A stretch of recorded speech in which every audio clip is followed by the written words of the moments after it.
Il est 22h30 ici à Paris, 23h30 à Kiev. Vous êtes sur France 24 dans l'actu 360 à la une de l'actualité ce soir. Donald Trump qui donne 50 jours à la Russie pour mettre fin à la guerre en Ukraine et qui brandit la menace des droits de douane.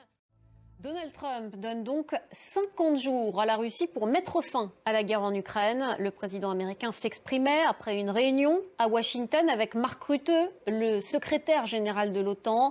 Donald Trump a également annoncé que l'Ukraine allait recevoir de nouvelles livraisons d'armes, notamment des systèmes de défense antiaériens Patriot. Thibaut Francesquet. Et on va retrouver tout de suite à Kiev Emmanuel Chaz.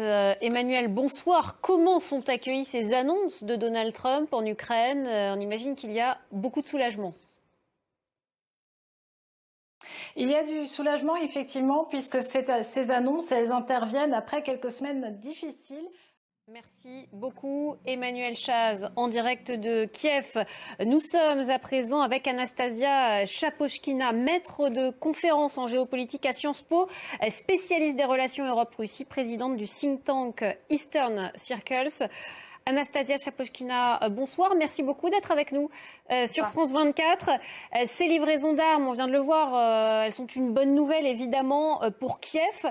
Pourquoi ce revirement de Donald Trump? Le président américain, il a été déçu par Vladimir Poutine. Il se rend compte finalement qu'il est impossible de négocier avec lui, d'obtenir la paix.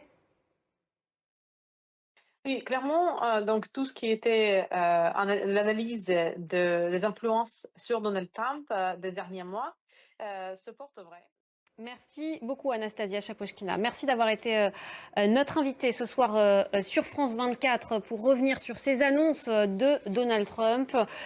Restez avec nous dans un instant, le journal de l'Afrique sur France 24 et nous, on se retrouve à 23h, heure de Paris, pour l'actu 360 qui continue.